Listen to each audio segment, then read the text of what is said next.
Hi, so here we are on the dawn of the beginning of week 8 of my placement. So I've got from tomorrow 3 weeks left.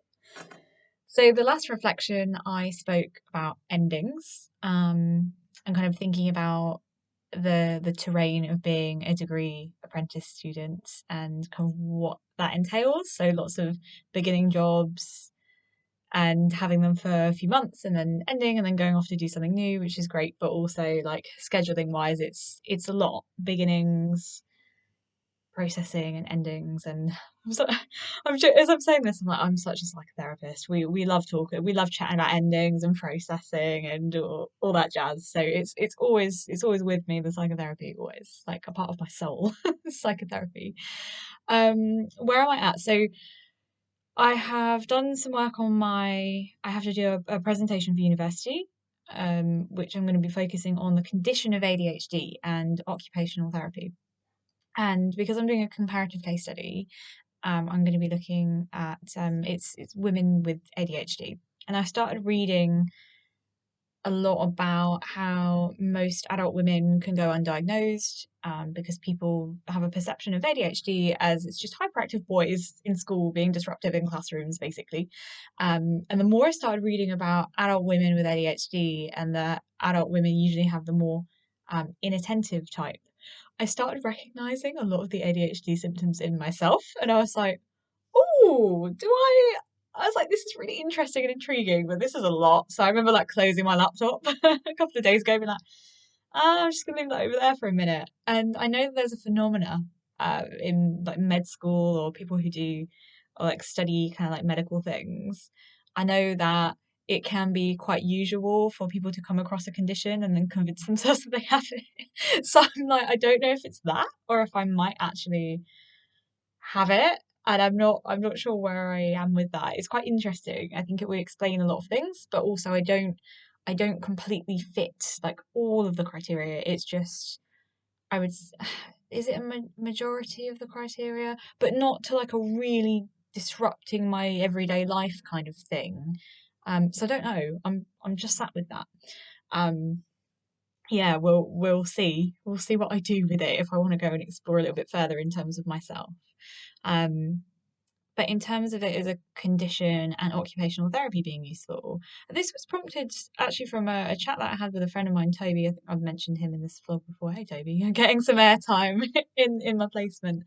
And we were discussing about, so in my psychotherapy training, we learn, you had to learn how to memorize stuff as a therapist because you don't ordinarily, I know some people have an image of you're sat in session and you write notes like analysis, and that might happen in some therapy sessions, but not most.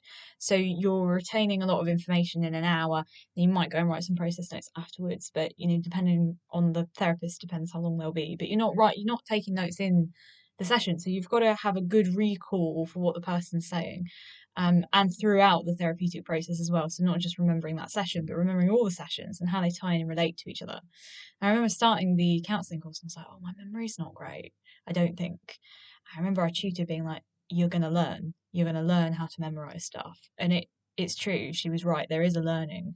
And you also get a sense of an internal clock. Again, most therapy sessions, not all, but most are 50 minutes. So you do get a sense of the time. At the beginning, it's like, oh, are we looking at clocks and stuff? How long are we? Because as psychotherapist, you've got to be time managing as well as really listening and being involved in that relationship. So there's a lot of kind of cognitive processing going on for us when we're in session. And the thing that I was chatting to Toby about was, so are these things that you can learn? And I was saying yes, absolutely. So like the internal clock and the memory is stuff we had to hone in our therapy training, and that sparked this whole.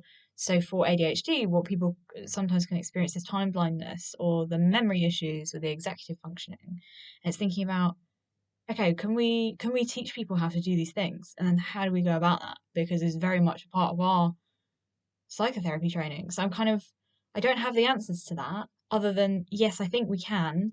I'm not sure kind of what that specific training looks like.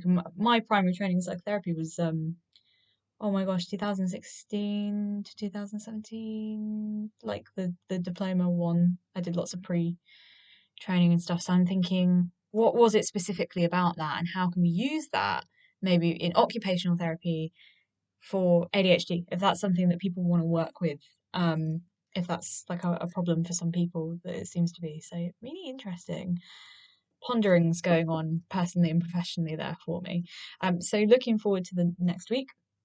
What have I got going on? So I've done an interview for Long COVID, yay, with an expert in the field. I think I mentioned that in the last vlog. So it'll be me dusting off the old audio skills again, which is cool because I haven't like edited or done audio work in a couple of weeks because all the podcasts that have come out, of course, like they've been ready to go for a little while.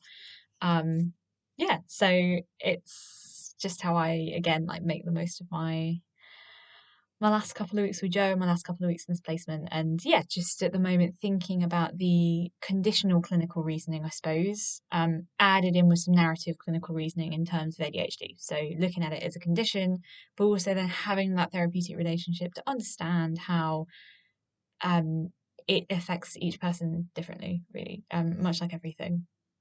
So yay for learning, and yeah, bring it on as per, and catch you soon. Bye.